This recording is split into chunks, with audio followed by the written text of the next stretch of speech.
From Eyewitness News, this is Newsmakers. Not many people could draw a presidential candidate off the campaign trail in the heat of an election year, but top Rhode Island Democrat Mark Weiner showed he could when Hillary Clinton made a surprise trip to Providence this week to attend his funeral. This week on the first half of Newsmakers, remembering Mark Weiner with three who knew him best. Then, will Rhode Islanders ever get the full story about 38 Studios? Attorney General Peter Kilmartin under fire for refusing to unseal documents from his investigation of the deal after a surprise late Friday news conference to announce no charges. On the second half of Newsmakers, former state senator and attorney general candidate Dawson Hodgson. Welcome to Newsmakers. I'm Ted Nesi, filling in this weekend for Tim White. Later on in the show, as you heard there, we're going to talk to Dawson Hodgson about this controversy over whether to release the documents from the 38 Studios investigation and get his take. But first, I want to remember one of the best-known figures in Rhode Island Democratic politics of the last, you could argue, half century, with three people who knew him very well. And that, of course, is Mark Weiner, who passed away last week after a long illness. Joining me to discuss, former Providence Mayor Joe Paolino, one of his very best friends, Providence Chief Judge Frank Caprio. You might recognize him from his television show over on the other station there. And Richard, Mark's son, who gave a wonderful remembrance of his father. They all spoke at his funeral at Temple Bethel this week. Thank you all for joining me and coming in this week. And my condolences to your friend and your father. Thank you, Ted. Judge, I'm going to start with you because I want to make sure people watching, I'm sure they've heard Mark's name because he was so well known. He'd been involved for so many years, but they might not know exactly how did this guy from Providence come all the way up that Hillary Clinton drops out of her campaign for a day and comes to Providence to pay her respects. How did he get his start, and how did he get that prominent? It's funny you use the word drops. My first association with Mark was when he dropped into my headquarters in 1968, and he just was there. He never left.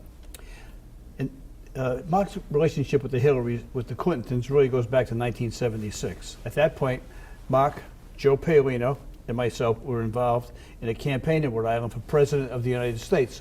We supported Jerry Brown against Jimmy Carter and Frank Church.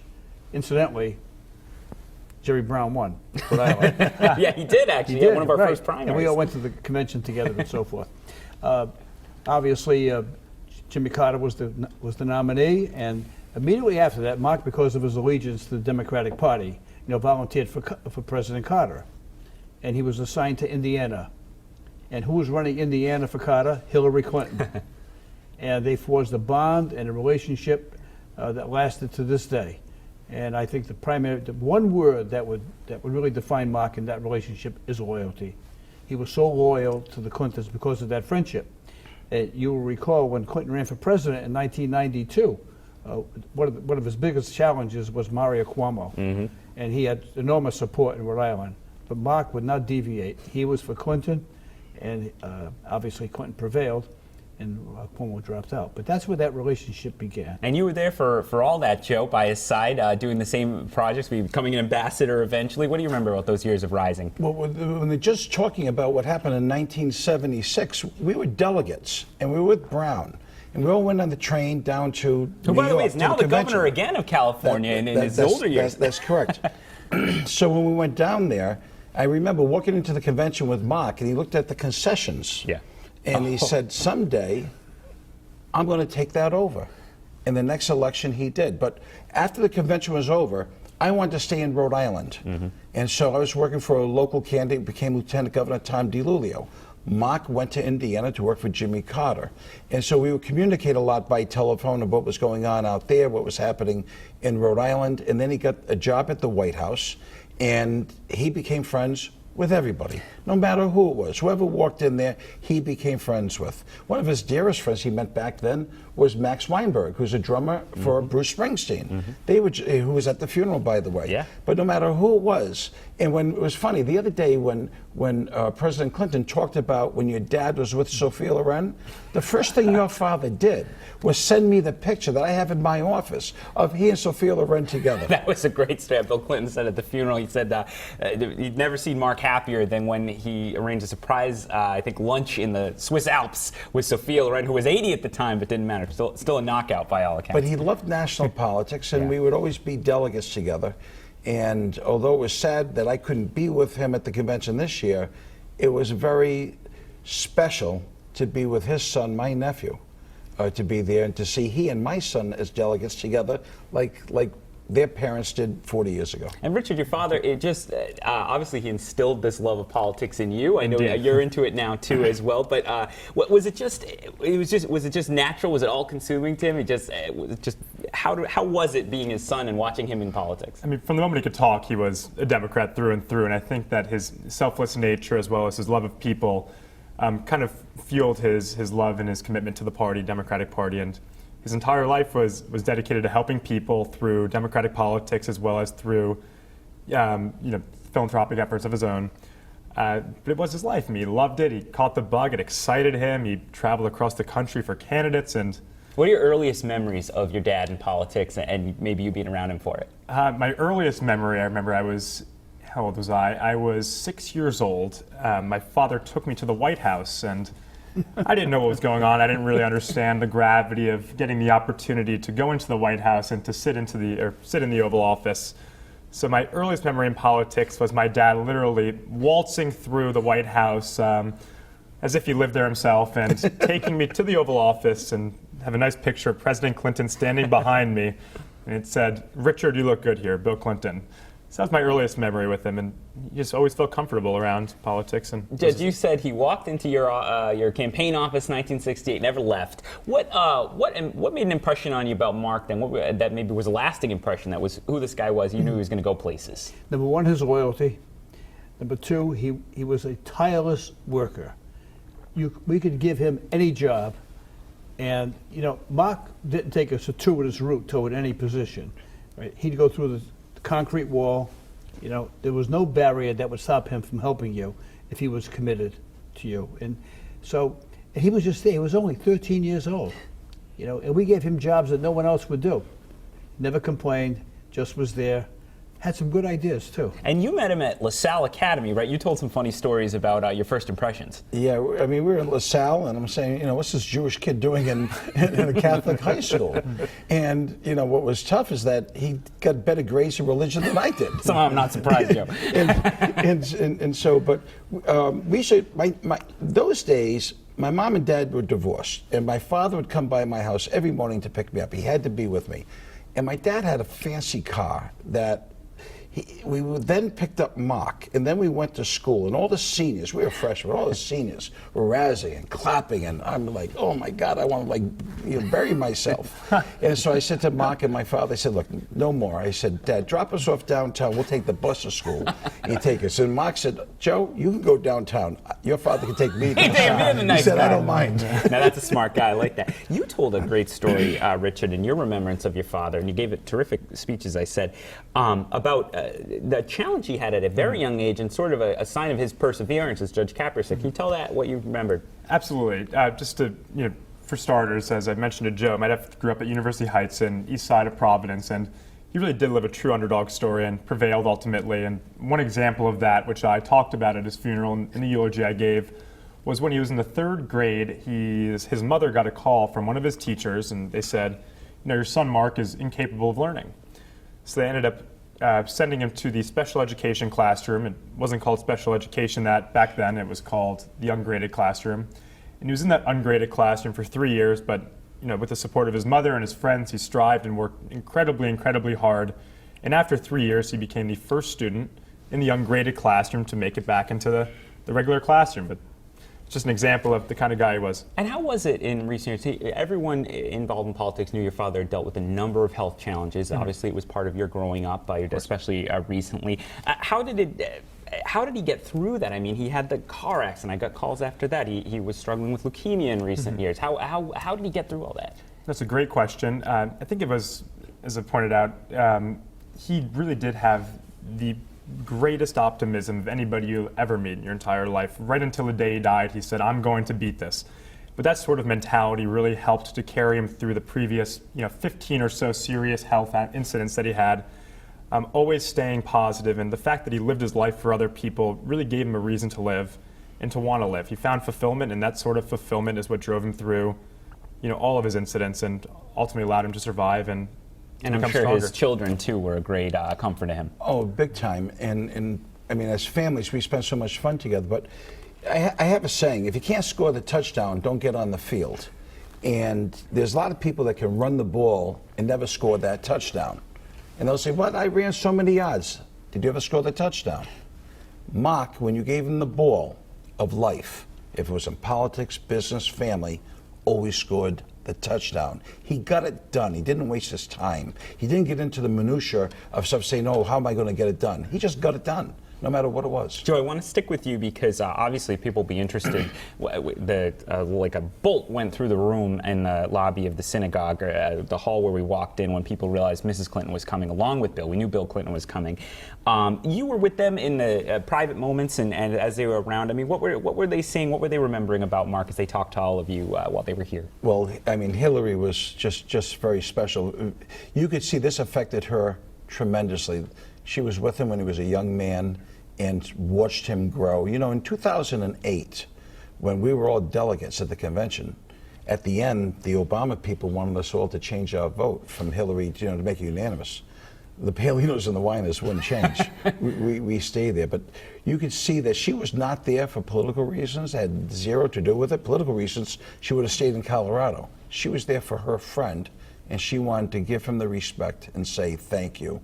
And Joe, Judge, did you have any marveling as you looked and you said, "Wow, this kid who walked into my office almost 50 years ago now has a former president and maybe the next president sitting here in Providence to pay their respects"?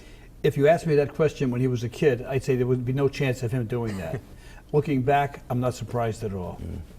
Yeah. He just was such an endearing person. I think what was lost in a lot of this is the untold acts of charity with people that he never knew, and he never talked about it. Mm-hmm.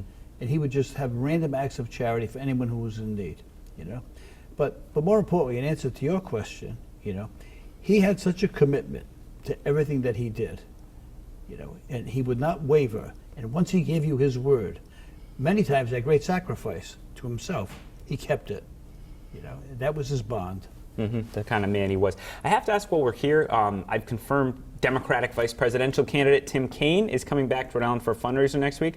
I think you two are both listed as co-hosts of this upcoming event. You're following in your father's footsteps. Yes, legacy alive indeed. How's the response been so far? People enthusiastic? Yesterday, Richard and I were making phone calls to a number of people to have them come in. We're asking for sizable amounts of dollars. And so far, we're past our goal. I think we're going to do well. There's going to be two events. One, both in Newport, one that Clay Pell's doing, one that Richard and I are doing. And I think it's going to be very successful. And having Kaine here is special. This is where he got the phone call. That's right, in Newport with Jack Reed. And Richard, finally, we have to go to the break, but I want to end with you there. How do you want your dad remembered? When you think about it, how do you want people to think of him? I want him remembered for his selfless nature as well as redefining what it means to be successful. He never cared much about material goods, but he judged his success based on the network he created and the amount of people he was able to help throughout the entirety of his life, whether he knew them or not, as the judge pointed out. He just wanted to do good, and I think that's how he'd want to be remembered, undoubtedly, is just being a genuine, good-hearted guy. So perhaps how we'd all want to be remembered. Perhaps we all want to be remembered. Mike, go ahead, Joe. I just want to say this. Yeah. I said this the other day. Yes. You can judge his success just by looking at his 4 wonderful kids. There you go. And now that's how you know the success that Mark Weiner had. You're going to make him blush on TV. We can't do that to the boy when he's coming on TV. Thank you so much. Richard, my deep condolences to your family, but what a lovely job you did this. And again, today, Judge Caprio, thanks for being here. Joe, thanks for being here. And coming up next, though, don't go away. We're going to have Dawson Hodgson on, former Attorney General candidate, talking about the thing we always are talking about, 38 Studios. Stick with us on Newsmakers. Great job. Hey, thank you.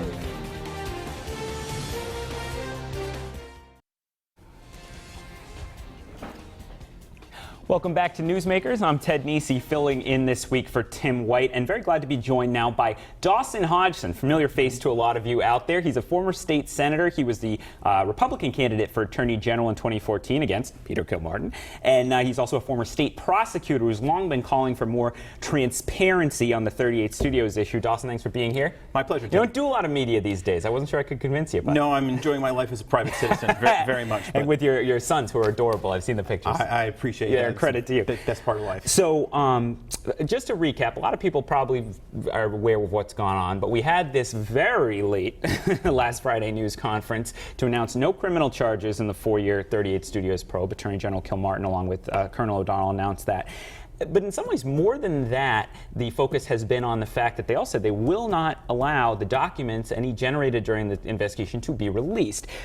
Before we get to the documents thing, I want to ask you first about charges. You were a former prosecutor. I'll tell you, someone who covered this, I'm not necessarily shocked if there wasn't actual chargeable criminal activity here, but I'm curious what you think. Well, Ted, both as a candidate, as a senator, and as a prosecutor, I look at this and say nobody can responsibly say there should have been or there should not have been charges.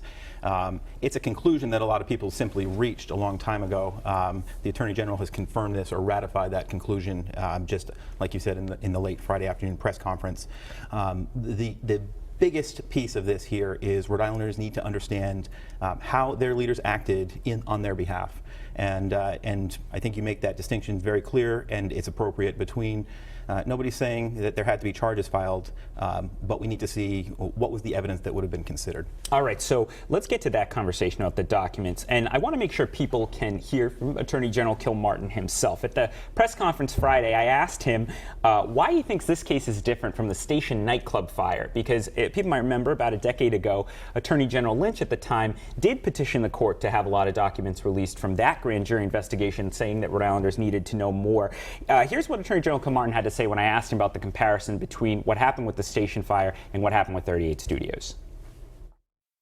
Obviously, I wasn't there when the Station nightclub fire occurred. But that being said, if for those of you, and I look around this room, there are many of you here who were present at the time when that tragedy occurred in this state.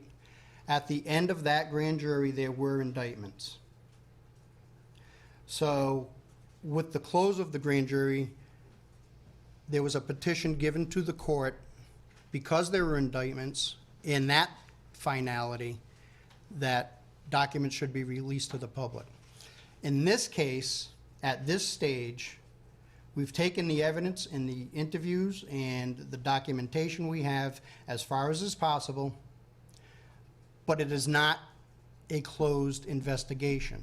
If something occurs where more evidence occurs, or if after the civil suit more evidence occurs that we are not privy to, we have no role in that, we will reopen a grand jury. So for us to seek the court to open those grand jury records would be a violation not only of the grand jury, but the potential for the future portions of the grand jury being utilized, and it would compromise the case. But then when will you close it? Well, as of right now, there are still statute of limitations which have not been met. There are none that have been met. So you hear there the Attorney General's defense of keeping these documents secret. Your reaction? I can't believe he got more votes than I did. This is consistent with an anti-transparency culture that Peter Kilmartin embraces as the Attorney General. Rule 6E of the Superior Court Rules of Criminal Procedure is a legitimate and important legal requirement for the Attorney General to take into consideration as it relates to grand jury materials. But so much of this investigation and report of circumstances is not grand jury limited. There is no per se requirement that anything that makes it to a grand jury is subsequently shielded. The public in Rhode Island is absolutely entitled to know who was requested to attend the grand jury. Now, Peter, if we take him at his word that he is simply honoring this court rule, and that is his motivation not to shield the contents of this investigation from the public, well, there is a huge amount of information that can be released in between his position and a position of somebody that says everything has to come out. If the Attorney General was taking the position, and these are speculative because we don't know, because we've never been privy as a community and as a society to the true story of 38 Studios. If there are things like confidential informants that need to be protected, by all means, the Attorney General should appropriately be limiting that information and protecting his investigation, but that's not what this is. That's just not what this is. I think this was a decision that, frankly, the Attorney General probably made a long time ago, that this is going to be something that no official criminal action is taken, because there very well may not be evidence to support a criminal charge now. But the people of Rhode Island have an absolute vital interest in seeing how this governing process took place. And these are two governing processes. One is, how did the deal get through this legislature? That's a truth that the people are entitled to know. And questions in this investigation could very well shed light on that. And the next is, what was the course of this investigation? When did they start asking questions and conducting interviews as a law enforcement matter? I suspect, but there's really no way for me to confirm that it happened after a handful of people in state government, myself included as a state legislator, started asking the questions and demanding accountability. Then I ran for Attorney General. And I'm afraid that we got as much investigation from the Attorney General himself as was required to stay ahead in the campaign.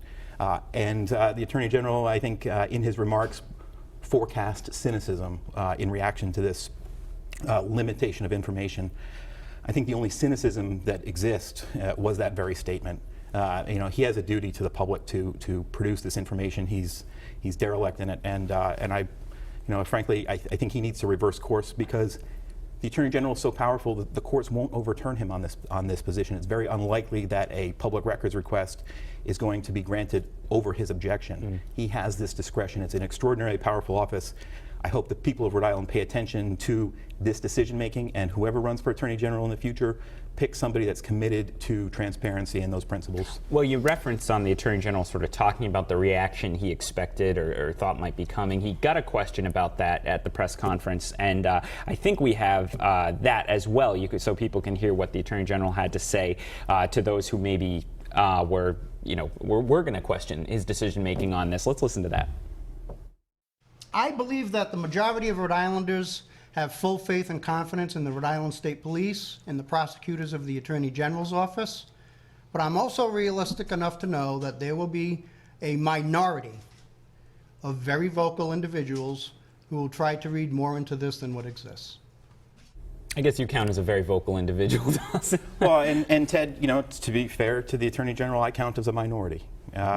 He earned more votes than I did in the last election. My vision of government was not accepted by the people. Now, I'll have to tell you, when we look at Rhode Island's problems as a totality, and 38 Studios is a symptom, not the disease, it is a symptom of the disease that ails this state. I'm no less convinced today than I was 2 years ago running for Attorney General that the signature proposal of my campaign was the pill to cure this sick patient. A public integrity unit in the Attorney General's office that would be a single point of accountability for all public trust issues.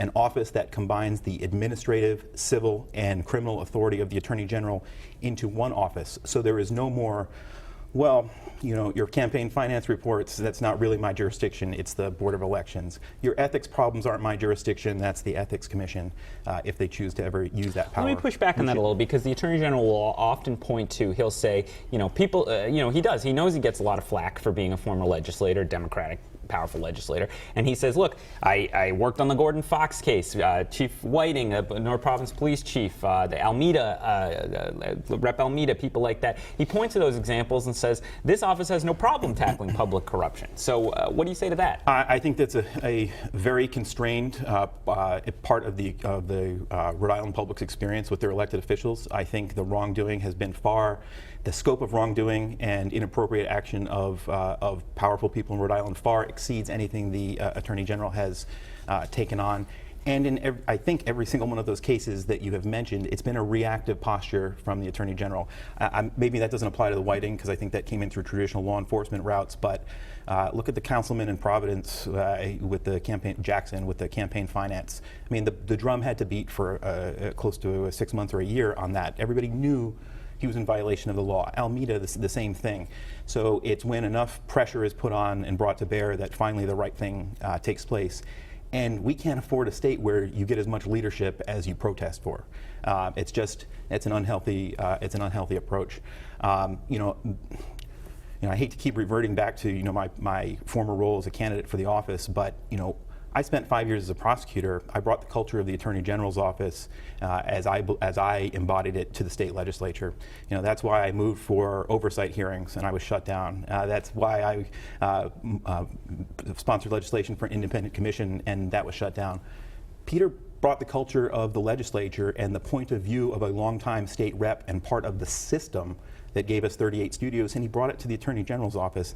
And the public can absolutely look at this and say, these are the same people who made these decisions, who have made the decision that nothing was wrong and that we don't deserve to see any of this information. And, Peter Kim Martin does himself a great service. He could remove all cloud of suspicion. I, for one, have never suggested that he did anything wrong or knew about the specifics of this destruction of $100 million of taxpayer resources. But he's perceived many criticisms as that. He would do himself a great service by throwing the curtains open and letting sunlight disinfect this. 30 seconds left. Is this all a sign you're going to run again? I can't say that I'll never run for office. At this point, I have no specific plans. My decision-making process for Attorney General or any other race won't start until 2017. But I'm passionate about the state of Rhode Island. I just don't know if I'm passionate about the consequences of standing up for what you believe in this state, because the retribution of the political system is quite severe. That's one of the reasons you haven't heard from me much. But sometimes issues just make you stand up and be heard. You'll probably hear from me again. All right, a depressing but honest assessment from Dawson Hodgson. Thank you, Dawson, for joining me, and thank you for listening. Tim White will be back next week, and we'll see you then here on Newsmakers.